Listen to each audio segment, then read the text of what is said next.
according to historians, according to museum experts, can see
swords. These are, can I touch this? Yeah.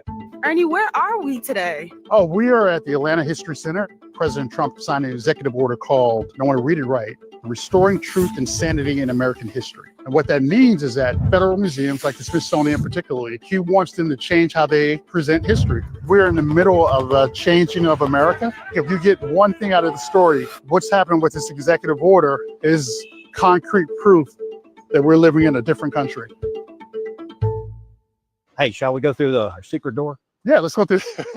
We have very fantastic museums here in Atlanta. Those museums are not federally funded, so they're not going to be impacted. That is amazing. However, because President Trump says he wants to get rid of improper ideology, that thinking and that mindset, according to historians, according to museum experts, can seep down into an American way of presenting history. Don't bump into the thing. Museums have the real artifacts. They have the documents. They have the receipts. Trust the object. See what it tells you.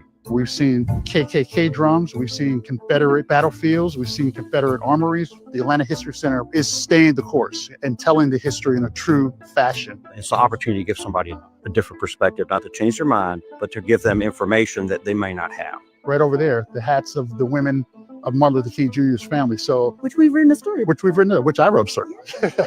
And you have the Hank Aaron exhibit over there, which is beautiful. What is that called? Duck lips. He was one of my first heroes. People fear that what this executive order does is kind of erase Black history, gay history, women's history. It erases the history of indigenous people. Some of the experts are saying that it can have longer term ramifications that can last generations. When do you think we'll know how this will affect some of the current exhibits? Is it just going to take some time? As you see with this White House, things have been going very quickly. So we just don't know.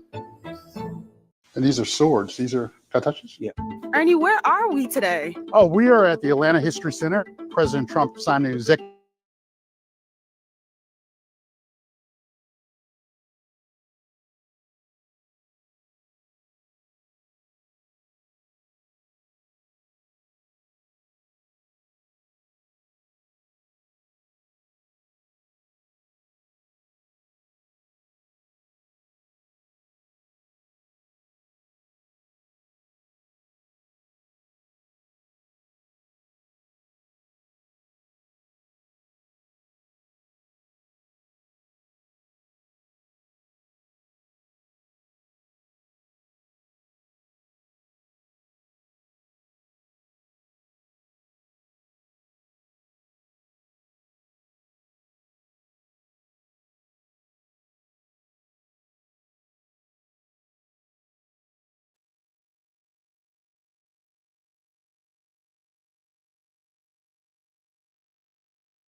Okay, now there's no mics.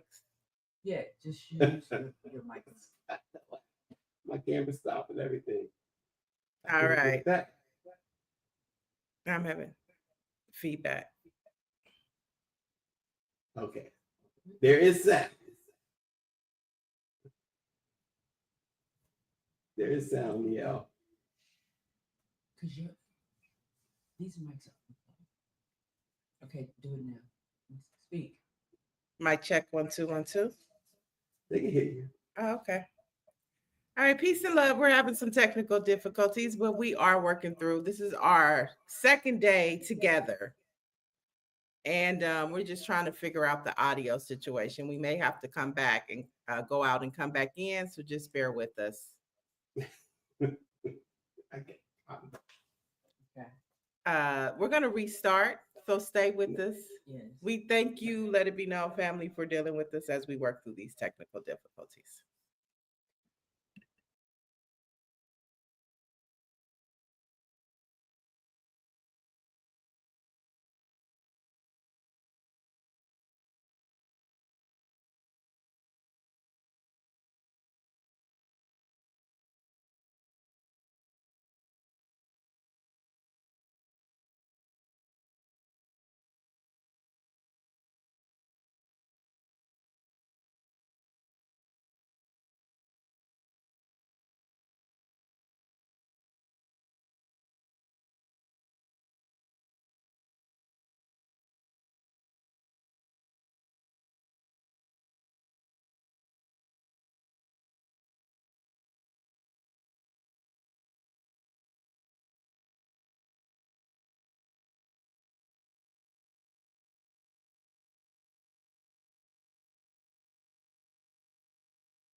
today. What shit?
Turn your. Put your phone the other way. There we go.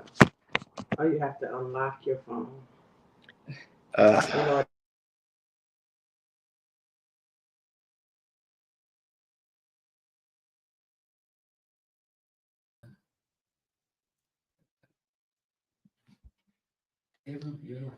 right. Go ahead. We're live, I guess. Sorry about that. Now there's an echo. Okay, so we're gonna have to work through this. Here we are, folks. We apologize for this, but we were getting into the show and talking about homegrown and the whole Trump comment about homegrown caught on a hot mic. And it is a terrible, terrible situation in which he is now officially let the cat out of the bag. He has. Oh, there's an echo. Okay. So keep going, Stacy.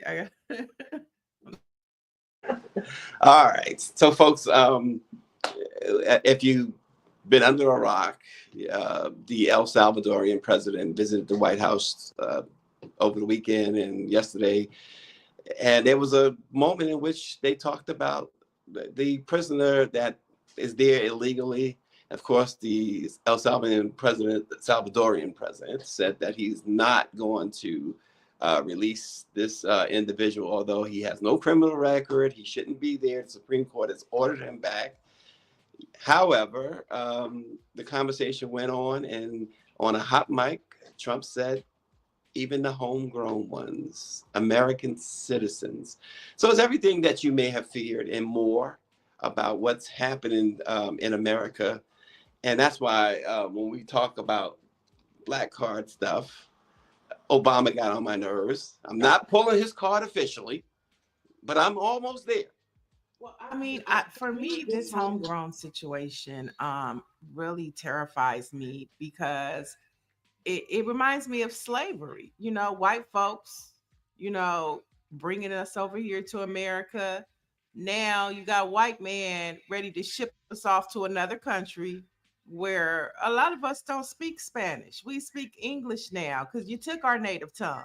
So now you want us, now you're telling us that if we do something wrong or if we do something right and you don't like it, you could have ICE come scoop us up, put us on a plane, take us to another country, and there's no recourse because Trump has trumped the Supreme Court and Congress. So everybody should really pay attention to what is happening right now because we thought we had hit a turning point, but this right here are going back to the days of slavery.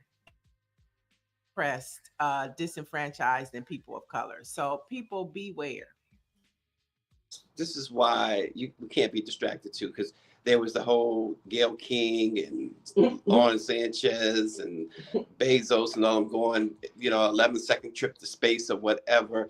And I love the fact that Emily Ratajkowski, I guess is how you pronounce the model's name, and she went in on them. And I was 100% with her. I don't even pay attention to the woman, Emily Ratajkowski or whatever, but it came across my timeline and she went in on them, talking about with everything going on, this is what you decide to do.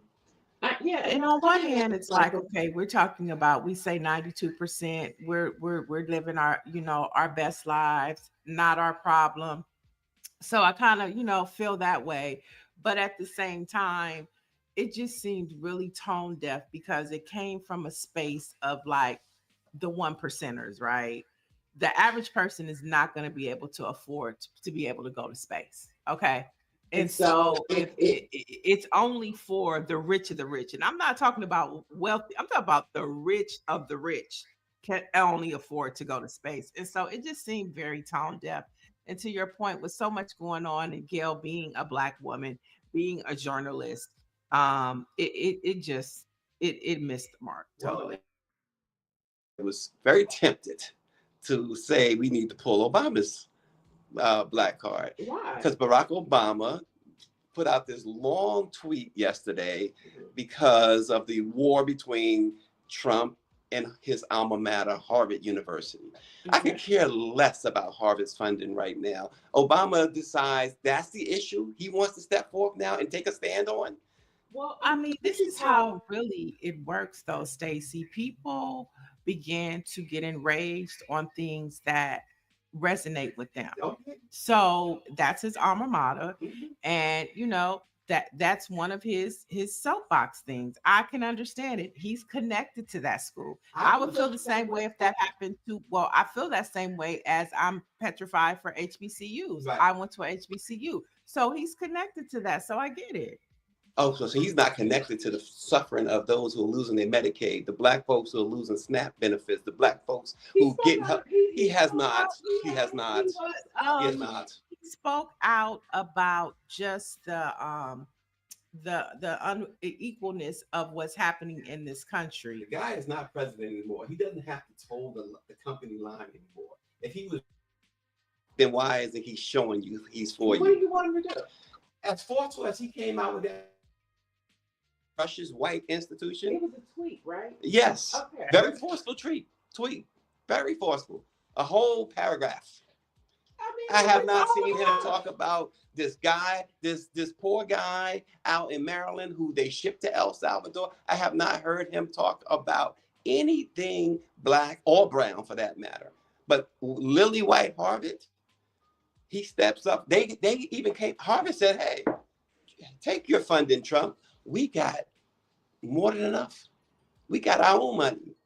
So for him to come out like that, give me a break, Obama, you let us down again. You let people down again. Well, I'm not that bothered by that. I'm bothered. Okay. Melissa Ford has a podcast called Hot and Bothered. Yeah. Dr. Joey too is disagreeing with me, but that's okay. Me too, Dr. Joey. That's okay. Obama is a disappointment. I wouldn't say he's a disappointment. That far. I hope Michelle winds up dating 50 Cent. That's a serious shade. 50 Cent is one of the main ones that would go take funding and have lunch and a Diet Coke. That's why I said I hope Michelle. He's the one. He's the one. Anyway. Okay, yeah, let's move. And look, that's right. Obama showed up at Trump's. Not only did he show up at Trump's inauguration, right? Well, we already know that. What were they yucking it up at? We already know that Barack Obama is concerned about his legacy. There is no question about it, and he likes to be the man of the people, not the man of Black people, so to say, but the man of people. So we know that. That's a good thing, and it's a bad thing. Oh boy, you know what? I'm gonna start calling him Hussein. He's losing his Black card for a minute. I mean, hey, that is your opinion and yours alone. I'm gonna start calling him Hussein. So anyway, so check this out though. It's even more so. So cleaning raw sewage now is a DE&I issue. Apparently, the Trump administration has decided that they are no longer down in Alabama, in a predominantly Black county in Alabama, where the previous administrations have did environmental cleanups, paid for environmental cleanups, that we're not doing it because of DE&I. And these Black folks down there are suffering with, we already, as Dr. Chavis said a long time ago, suffer with environmental racism. This continues that. How is cleaning raw sewage DE&I? Because it's cleaning sewage for people of color.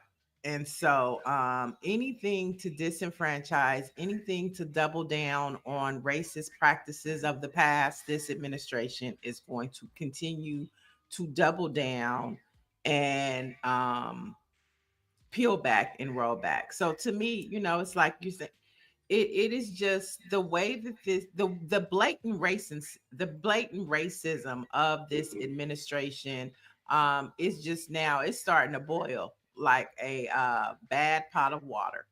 How can a pot of water be bad? Ask Trump. Okay. Only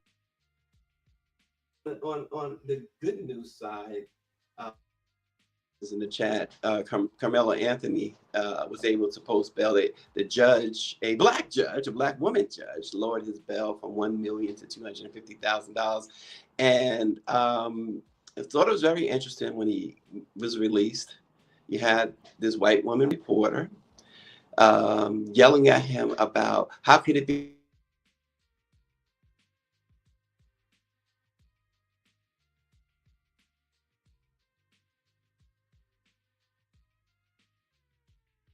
were you there when he got out, when Kyle Rittenhouse was released, and did you put him? Yeah, I'm pretty sure that they did. I'm not defending what this reporter did. I'm not saying that it was fair, but I mean, there was a lot of criticism from media, from the public about what Kyle Rittenhouse did. This kid is 17 years old, right, Carmelo? And to run up on him with like that, I'm so glad that he had people. And I'm so glad that he showed a lot of maturity by just ignoring this race baiting person, obvious race baiting person. I was so really proud of that kid. He kept walking to his car, got into his car, and they drove off. And she was left there with her anger stewing in her racism. It's disgusting. Speaking of reporters, I saw something out. I would love. I should have talked to Dawn about this. But you're a female reporter. The Atlanta Braves baseball team, the sideline reporter, went interviewing people in the stands, and he came across these two ladies. And he was hitting on them, asking them for their phone number during the broadcast. And the folks in the booth was encouraging him. Now, I saw a lot of feedback from women reporters on that who were not too thrilled with that, and making the point that if that was them asking a male for his number, they would have been fired. I agree with him. I think it's horrific that this reporter stoop to that level. So it was a male reporter. Yes. Okay. Yeah. Well, I mean, it happens all the time. I mean, it does. I've never seen that ever. I'm just saying. I'm talking about just the act of men saying things, making comments. Yeah. I mean, asking for the woman's. I mean, asking for the number, asking for the number, or making provocative comments. To me, it's all this. Okay, ask for the number or make a provocative comment about somebody's appearance, or what you want to do. And sometimes you think it's funny, but I mean, it does happen a lot. I mean, I've never seen that. I've been watching sports all my life, 50 some odd years. Oh, well, I wasn't just talking about in the sport. I'm just saying No, I'm in talking general. sports. During Okay. a live sport baseball broadcast, the reporter, the sideline reporter, egged on by the booth, and even he got the number too, and he was very proud of himself. That's just so, it's capital unprofessional. It's capital inappropriate, but it's privilege. That's all. The African American Association, the African American Americans Association, is going to be here in DC, starting tomorrow. Their conference, and yeah, look at the smile coming across her face. Well, no, I think that I'm glad that the Black mayors, we've been talking a lot about what can we do, right? You say there's nothing, but there's a lot of us who believe that politics are going to be local and community now. And so to have these Black mayors come together to share ideas, to share practices that work, that don't work, to help, their cities, I think this is an important conference to have. I know, we have like Brandon Scott from what is it, Baltimore, one of the youngest and most brilliant minded mayors in the country.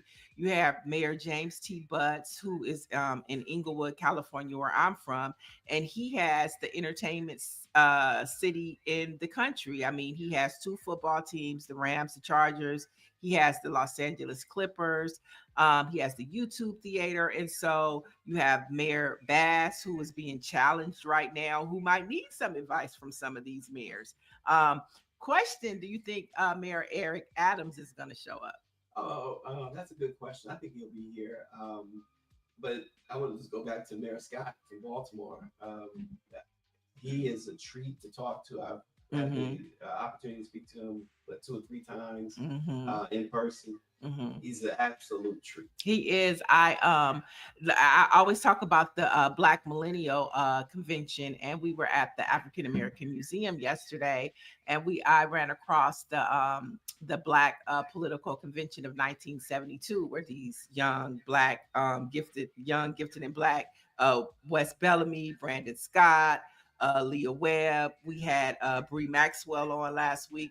They all came out of the Black Millennial Convention. So before he even ran for mayor, I was able to sit on panels with him and build with him. And so to watch the evolution of his career and him growing his beautiful family, I'm really hoping to connect with him tomorrow, just to get him on the show, but just to like let him know, like, so proud of you, bro. So proud of you. Yeah, and very intelligent. Dr. Jody is asking, have they taken anything out of the museum yet? Not as of yet. Not anything significant. They did take Emmett Till's photo out of the casket. No, it was there. It was in the casket? It was in the casket. Okay. But just basically before you could lean over the casket to see the picture, but now you're not able to, but the picture is still there. Okay, yeah, it's still there. And like in the museum, sometimes some of the artifacts are removed because maybe the family only lent it to the museum for a certain amount of time, or maybe it had to go to another museum, but it is still intact. But the thought that Donald Trump doesn't want the Ku Klux Klan portion of the exhibit there, when the Ku Klux Klan is running rampant right now down south. It's like, how can you erase history when it's still being written? The racist practices of white people in this country, that's still being written. KKK, they having a meeting today in Kentucky. Okay, there are articles about flyers everywhere on cars. So what you're trying to erase? Oh, no. What they're trying to do is go back behind the hood, right? Because the whole premise of the KKK in the hoods were so that you wouldn't see them. And so they try to go back. Yeah. And so and so yesterday, Stacy, we spoke to a lot of people. White and Black. And it was the responses were very, very interesting. There was a lot of people there yesterday, in fact, and a lot of school kids were there as well. And just about, many, I'll put it that way, had heard about what's going on, understand what's going on, and wanted to make sure that they see it before it goes away. that was the sentiment that we kept getting. That Mhm. they needed to see it before it actually goes away. And I think Greer brought up, our producer brought up a really good point. Just having the conversations with, different people, different races, how we see things are different from how they see things. And it just resonated with me. I don't know if it's a bad thing, but our history, we feel it a little different. They're on the outside looking in, or they're looking at it from a white perspective or an Asian perspective. So their interpretation is totally different. Yes, because the one lady, white lady, said that it was in disarray or something. What did she say? She said it was. It wasn't. It didn't follow a path. Didn't follow It was path, and yet she started upstairs on what the the second or fourth third, floor. fourth floor. Yeah. And I mentioned to her, well, maybe she should have started in the basement. And her, and I guess that was her husband with her. They didn't quite get it. Right. But then we also ran into some nice, young, intelligent Black men. They might have just 20, 25 or younger. They started at the fourth floor, and they worked their way down. But their perception and their experience was totally different from the white people who started at the same floor they did. But it was just a totally different experience. But to their credit, the couple that we're talking about, the white couple we're talking about, to their credit, both said that there's no American history without Black history, and they would not like to see anything happen to that museum. But we're gonna be bringing you more on that as this week moves forward. You'll see we'll take you inside the museum, and you'll be able to see a lot of the people we spoke to and a lot of what's going on in there. So stay tuned to let it be known for that. And the Black Press will also do a news article on that as well. A few more. We'll probably continue to do news articles on it going forward because it's right. And if you haven't, I beg you to book a flight. Yeah, I beg you, book a flight, come to DC. The Smithsonian African American Museum of Culture and History is something that will change. It's life changing, because you start from 1400, with the inception of the slave trade. So it's not just about the United States, but how the slave trade impacted the entire world. It gives you down to the detail of how many slaves each state had once we were colonized. It even has the different currencies, like it. And every time I go, I learn something new. Like yesterday, the currency. I didn't know that different states had their own currency. So it is a history lesson. It'll make you cry. It'll make you rejoice. But every time I leave there, I am so glad that God decided to make me a Black child. So, so one of the cabins that they have down in there, I'm thinking like, look in there, right? And I bumped my head on the glass, not realizing it was glass thing. And I say that because like a couple minutes later, this little girl with her dad, she probably was 4 or 5 years old, and she goes, "We can go in through that way." I'm like, "Oh shucks." I didn't have to bump my head. Right. And then right after that, we talk about white privilege. There was a white lady, you brought it up, yes, that said, I don't want to go in there because I'm claustrophobic. And it was just like the privilege of it all. White folks always have the privilege to decide if they want to or not, and when you said that, I was like, well, we didn't have no choice. I'm 6 feet. The height of the doorway was maybe 5'8". I didn't have a choice. They wasn't gonna make it to accommodate my height. I had to bend down. But she had the privilege to say, I'm not going in. I'm not going in there. But and the thing about it is, understand that what you see there is the actual size and everything, and it gives you the history of that particular who lived in there. The whole family and the 2 floors. The kids slept upstairs, the parents downstairs, and there was a little stove to keep them warm. I mean, It's the it's really something. curation. I mean, you have the Black press, you have the Black church. I mean, every part of the Black experience, good or bad, is in that museum. I mean, even the cafeteria, we went and we had lunch. I mean, soul food, African food, healthy food, sweet tea. I mean, it just embodies the Black experience. And I think most importantly, like the Gen Zs and the millennials, they really need to go there because they're so far removed from the struggle, right? Gen X. I'm Gen X. Well, so you bring up a good point. And as you're talking, I'm thinking, why is it especially a good time to go now? Based on everything that's going on, it's good to see white folks and Asian folks and all these other folks in there too. Mhm. Because at a time like this, it's a real interesting reminder of what they are trying to accomplish again under Right. this administration. And then it really impacted me. We were talking about, Mr. Garcia, U.S. citizen that's now in El Salvador. Can you imagine what he feels like?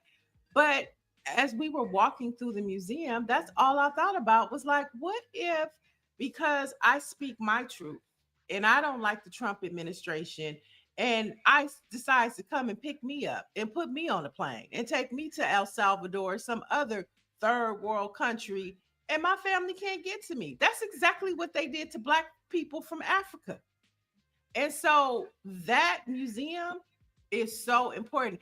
And yesterday, Stacy, they picked up another student. I think he went to Columbia. Colombia. He was going, they said that it was an appointment for his citizenship. Now he's had a visa, and he's been here for 10 years. They said he had an appointment for his citizenship, and when he got to the offices, ICE picked him up and put him in a car. Yep. They were wearing masks. That's the thing that continues to that bothers me too. KKK, reminiscent of KKK. They were in there. Yeah, at his appointment, Dr. Jones, they picked him up. They picked him up. They set him up. They didn't pick him up. They set him up. They told him that he had an appointment for his citizenship. Do you know what that means for an immigrant to get a call or an email to say, hey, you're closer to your citizenship. We have an appointment for you. You rush down there with excitement, and ICE is there to throw you in the back of the car, and you don't know where you're going and how long, if you'll ever see your loved ones again. That's what the Trump administration is doing right now. So when you go to the museum and you start at the bottom floor and you see the history of the horrificness of slavery and what Donald Trump is doing.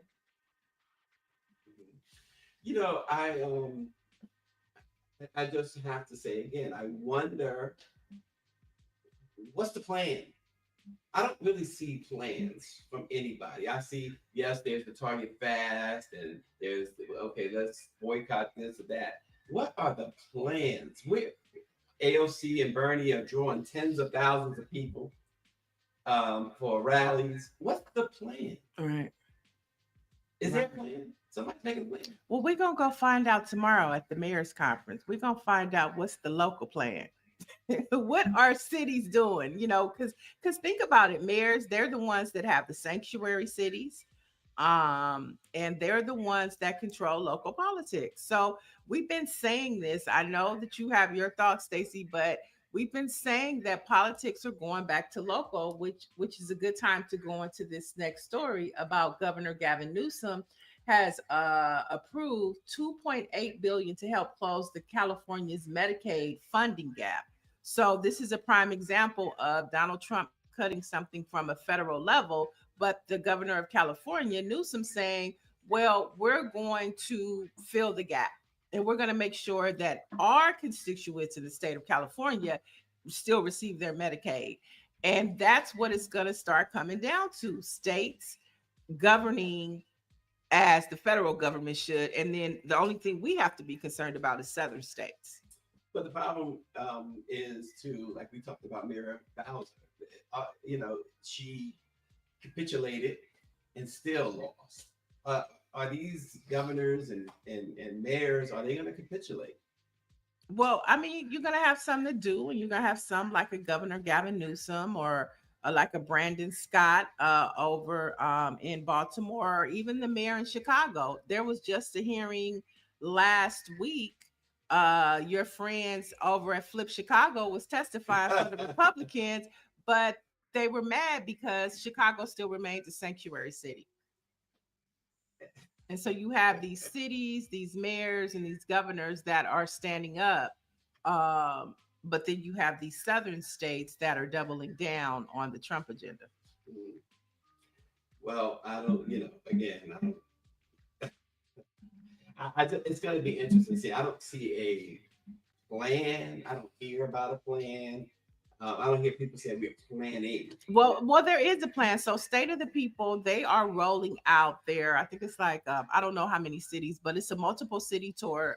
State of the People, which kicked off the night that Trump gave his joint session speech, State of the Union joint session speech, whatever you want to call it. It was organized by Angela Rye's producer. I think it was her brainchild, but Angela Rye, Joy Reid, Mark Thompson from Black Press USA. They all came together and did a 24-hour marathon. Everybody from Black leadership, any and everybody from Black leadership, talking about the Black church, Black politicians, Black community organizers, local and state elected officials, Congress members. They all participated in this 24-hour marathon. So from that marathon, now you have this tour that is going to go across the country to mobilize. And so you're looking for a plan. Maybe we start with State of the People. I still didn't hear plans to all. Because you don't want to hear one. No, that's not You don't true. want to I'm hear looking for one. something that's not just going to tickle my ears. I want to see some. Well, to me, it's not. Well, I see action. I mean, but I mean, if you're in an organizer space and you're in conversations, I think we've been saying it all along. I think Bree Maxwell said it best. It's not going to be just one thing, because what's happening in California may not be the same thing that's happening in South Carolina. So we're living in a different time. It's not 1950s, 60s civil rights where it's a national. Now it's state and local. Well, I just don't. I hear what you're saying, but I just don't get it. I don't see it. I don't feel it. I don't feel that people are really. I think people just don't know what to do. Slaves didn't either, but they knew when it came time to run, you knew what to do. So when the time comes, you'll know what to do. When the time comes, we all know what to do. Okay, if you say so, Niele. Another story that I wanted to bring up was Trump ends Biden era policy of capping bank overdrafts. Now, Biden had capped the rate that banks could charge overdraft fees up to $8. Now, Trump asked this week a federal court to throw out the capping.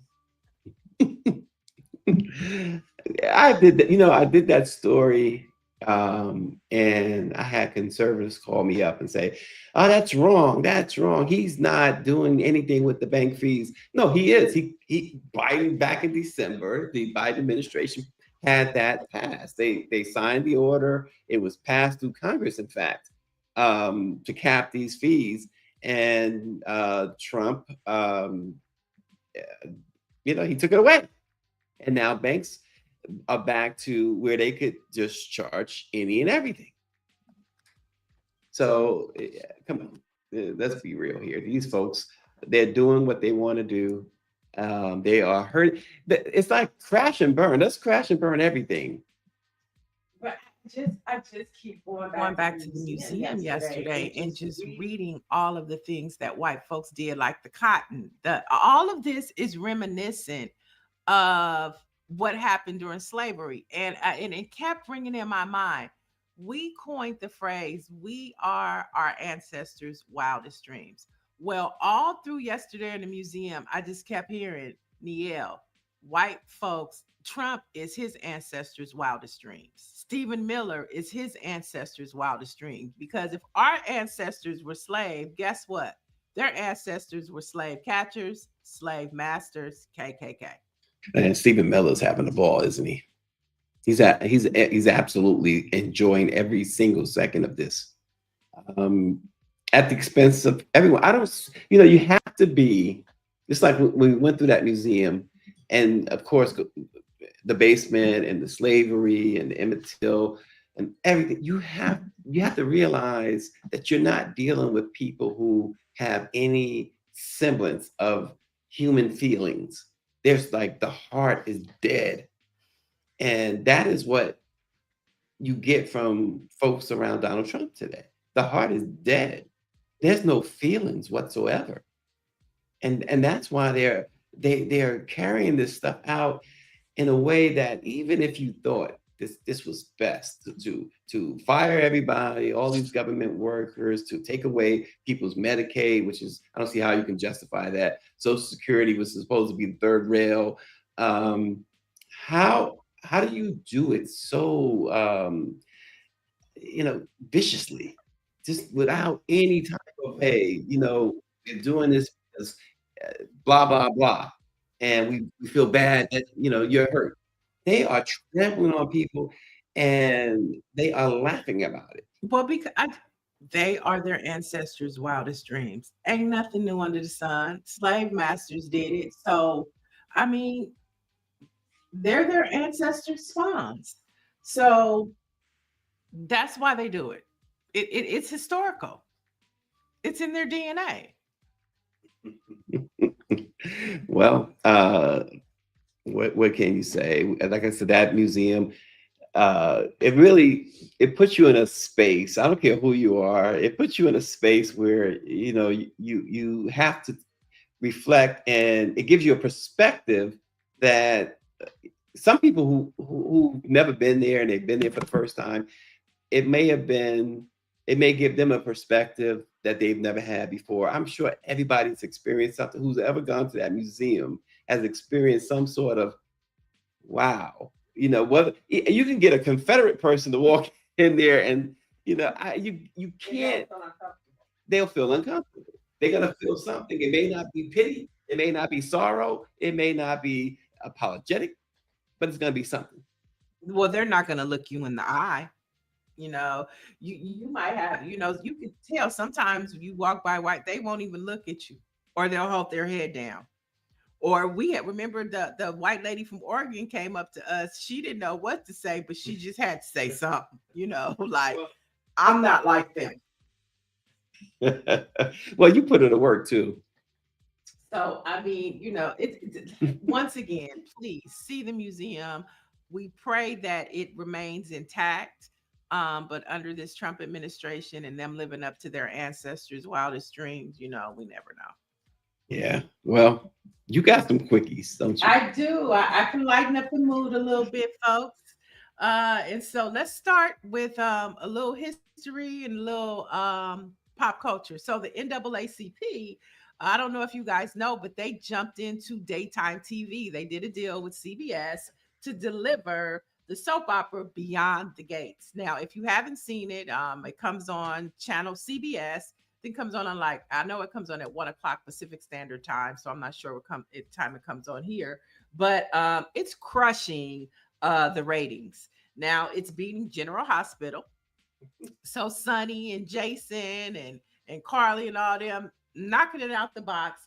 And in key demos, it's up 78% from the top. Okay, so that's Beyond the Gates. Really good. It's a typical traditional soap opera, lots of drama, lots of sex, lots of scheming and plotting, and bad acting, all mixed up in there, and it's just so good. So if you haven't watched it, go check it out. Have you seen it, Stacy? You do soap operas? And how do you say it's good if it's all that bad acting? I mean, it's like a Tyler Perry movie. Oh. It's like, it's good. It's juicy.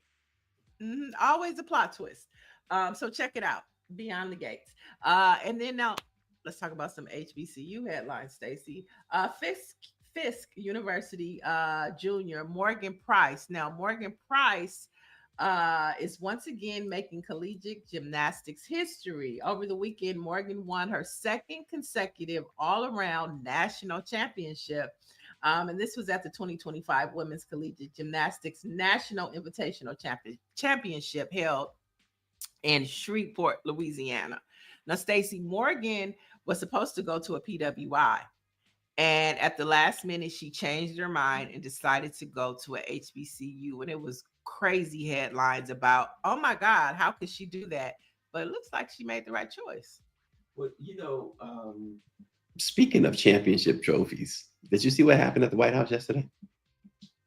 JD No. Vance broke the championship trophy in half. Oh, I saw that. Oh my gosh. Yeah, I tell you what. But how we gonna dismiss? We talk about Black Girl Magic. I understand that. I We talk understand about that. Black Girl Magic. But we could not let that go without mentioning just how horrible that whole space over there on Pennsylvania Avenue is. How do you break? That has never happened before. How do you break the championship trophy? Terrible. Well, congratulations to Fisk University and Morgan, because that is awesome. And whatever JD Vance is doing, I mean, listen, as somebody put in the chat, her floor routine is just it's almost unheard of what she's been able to accomplish. So congratulations. Yeah, hopefully she's Olympic bound. Hopefully we'll see her in LA in 2028. That would with Jordan Childs. Let's bring the gold back home again, ladies. Let's do it. All right. Have you heard of Coachella? Are you familiar with Coachella? Absolutely. I'm just checking. What about you, Chad? Chad, have you guys heard of Coachella? Well, check this out. No, I don't think it's a California thing. I think it's a generational thing. But here, check this out, y'all. 60% of Coachella attendees, they finance their tickets. Okay. So to attend the festival, they decided to put the tickets on credit. This is according to Billboard magazine. Now, this means 60% of the 100,000 attendees are paying an average of $50 a month for their Coachella experience. Well, of course. The big thing out of Coachella yesterday, I guess, or over the weekend, I should say. It's Tuesday, right? Megan Thee Stallion and Ciara performed together, and that's all folks could talk about. Well, no, I mean, it was Ciara, it was Queen Latifah. Queen Latifah came out and did the UNITY. Mm-hmm. Another headline coming out of Coachella was Missy Elliott's performance. It was a lot of pop-ups. Another headline coming out is Chris Brown and Karrueche had a moment. And so this morning, they had to release a statement saying that they are not dating. It was just a one-time, crossing paths. People could see that. But they had to release a statement this morning just to clear the air. Come on. No. Come on. If you saw the video. All the blogs picked it up. If you saw the video of their hellos and stuff like that, they just ran into each other. Come on, that. Sometimes we just put a little extra on stuff. I'm talking about they, not you, but they, these entertainers. There's no need for no statement. Give me a break. Well, if you have 12 blogs putting out something, you have to, they felt the need to do it. I think it was important. I don't think it was important, but I think it could be necessary for them because you don't want things to fester, because the way media and social media now, a lie can become the truth and you don't know the difference between the truth or the lie. Listen, this Major Voice writes in the chat, smart folks, you talking about the $60 a month or whatever it is. He says smart folks would be saving their money. Anything could be on the way as far as finances are concerned. I'm with you on that, Major Voice, 1,000%. For real. Yeah, I mean, and if you've seen the videos, like they camp out there. They said that they were waiting in line for 4 to 5 hours just to get to their camping spot. I saw one camping spot. There was a snake slithering up. We're talking about they're in the desert. It's 150 degrees out there. They're using portable showers and portable toilets. I mean, I just exactly for what? You can go to Rolling Loud. There's so many festivals now that you can attend. And then another thing that came out of Coachella was Travis Scott thought that he was going to recreate a Beyonce moment. And out of all those performances that happened, nobody has still not topped Beyonce's Baychella that she did for HBCUs. I saw Travis Scott dancing with someone, just like a white lady, to Michael Jackson, and I thought it was pretty cool. I I'm not. I always say this about folks. Not a Travis Scott fan. I don't really know his stuff.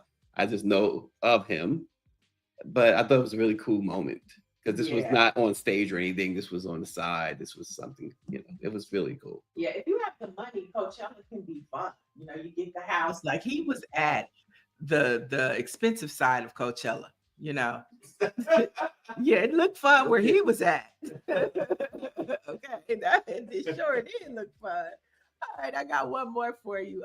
Congratulations to Meghan Markle Sussex. Her As Ever debut collection sold out in 60 minutes. Now, this is after she debuted her show on Netflix, and all the white women were pissed off and saying she's not relatable, she's not real, this, because she's living the fairy tale life that they want to live. But I'm telling you, Black girls are loving it. And so some white women are too, but it sold out in 60 minutes. And now if you go on TikTok, you're running across all of these other Black women that have been living the Meghan Markle life before Meghan even found her Prince Harry. Okay. There's this one Black girl that I started following because of Meghan sent her a gift back, right? So Meghan sent this Black girl on TikTok an As Ever gift box, and it came with her jams, it came with her teas, and she has crackers and she has pasta and all this thing. Well, this Black girl, she lives on a winery. She's married to a white man, and she has farmland, so she don't go to the grocery store for nothing. Everything she makes there. She doubled down and made Meghan this beautiful basket and sent it back to her with her flowers and her lavender and her honey and her tea and her homemade jam. And I was like, see, look at what Meghan Markle is bringing out. Like, people are living their Black best lives, and we don't even know it. So I thank Meghan Markle for that, because she's living outside the box. So you said Meghan Markle Sussex. What's the deal with that? That's not her name. Well, no, it is her It's name. she's the what is she? The Duchess of Sussex. No. She said This is out of her mouth. This is out of her mouth. Okay, so She's respect the lady. She's crazy. She told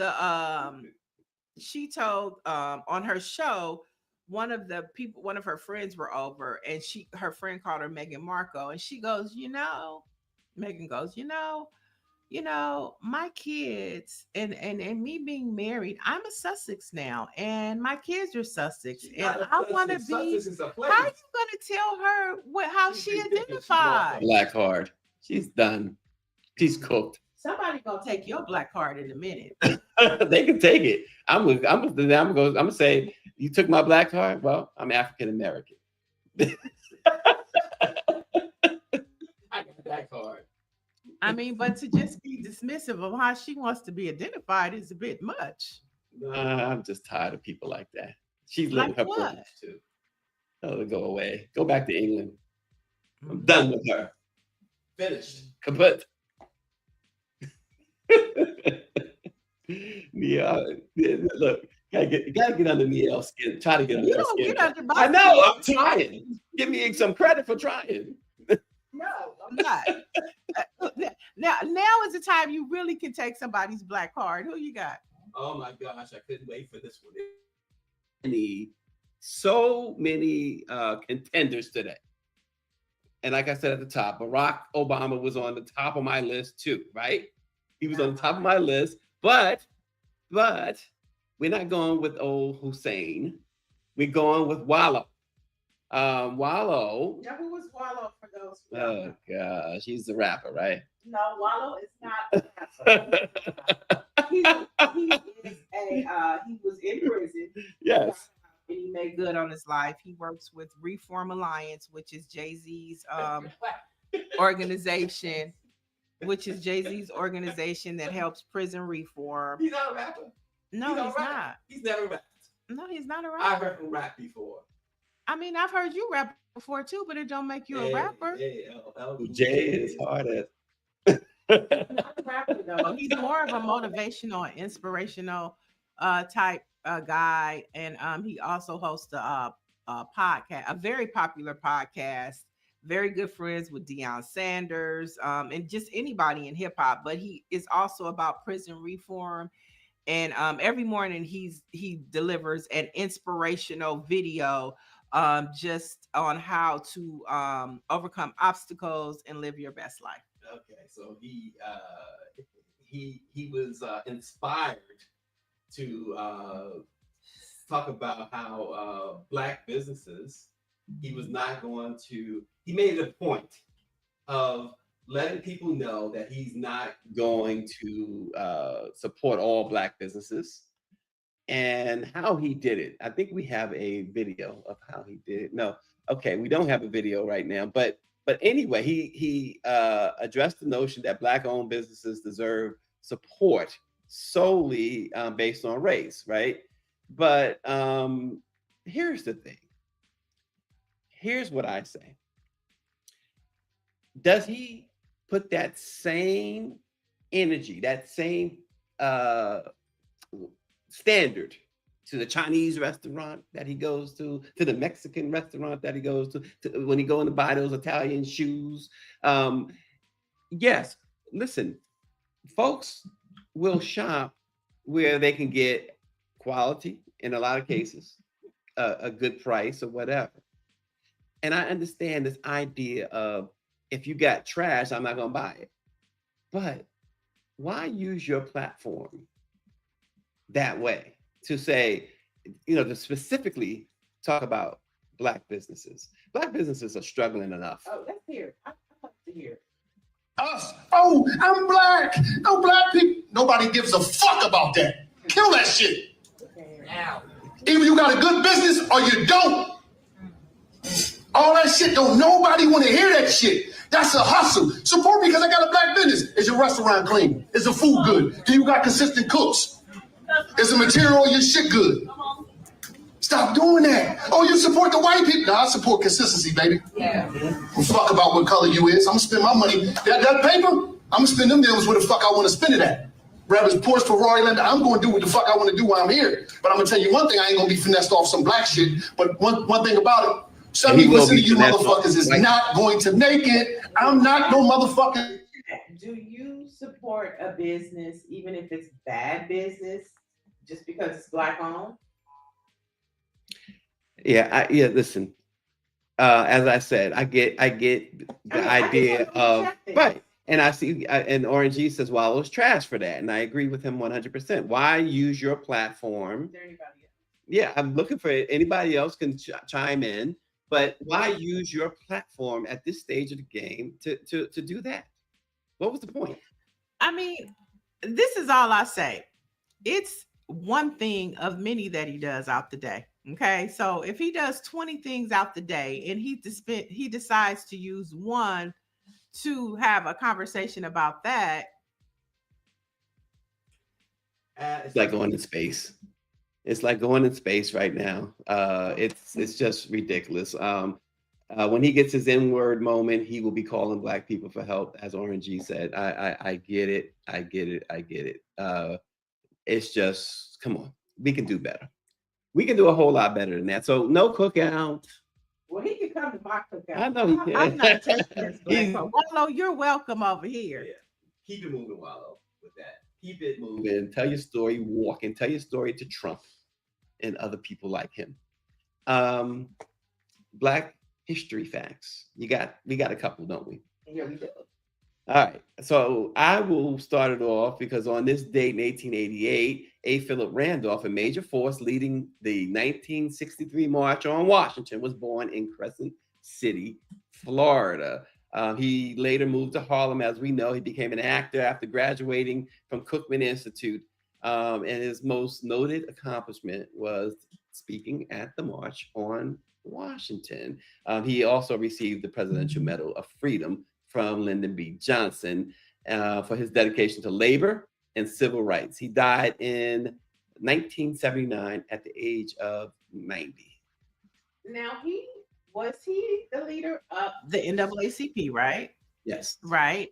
And he was the one that was instrumental in getting Baynard Rustin at the table for the Civil Rights March, right? Right. Yeah. He was very instrumental in that because at that time, everybody wanted to push Baynard Rustin away from the table because of his lifestyle and other, reasons. But A. Philip Randolph was the one that was like his idea, his vision. Who's gonna do all the organizing? It's not gonna be you, Martin. It's not gonna be you, Whitney. So let this young man do what he's gonna do, and I'm glad that he advocated for Baynard Rustin. You know what I learned? I learned from Andrew Young that Martin Luther King Jr. was chosen by older women to be the leader of the civil rights movement. And it didn't surprise me, but I didn't know that fact. And what did he say the reasoning was? He was sexy? No. So the story from Andrew Young was that King was very quiet, kept to himself, and when he went to church, he sat in the back. He just observed, very observant individual. And they were looking for somebody. They said, somebody's got to take the helms here. Somebody's got to take the lead here. And it was the older women who told Andrew Young and what's the, who I'm thinking of? Whitney? No, his friend who people say sold him out at one point. You know who I'm talking about. King's friend Abernathy. And they said, no, we need somebody. It's interesting. We need somebody young. We need somebody who is smart. And they looked at King. King was like, not me. But they said, no, you. And it was them. And Andrew Young said the older men in the church said, well, we should listen to the women. And he said, they got it right. So there you have it. Well, some would argue that now, but we love Dr. King. Dr. King did it all. But I think that one of the things that came out for me, which I was happy to learn about the Big Six, it was like, behind Dr. King, there was a movement, and it was the Big Six, arguably the Big Seven, because you can't leave Dorothy Heights out of that conversation. But it was a collaborative movement with Dr. King being the figurehead. And I think, those are some of the things that you can learn at the African American Museum too. There were many parts that helped that civil rights movement. There we go, the Big Six. And like I said, argumentably, Dorothy Heights needs to be on that picture. But at that time, women weren't. It's what you won't find at that museum.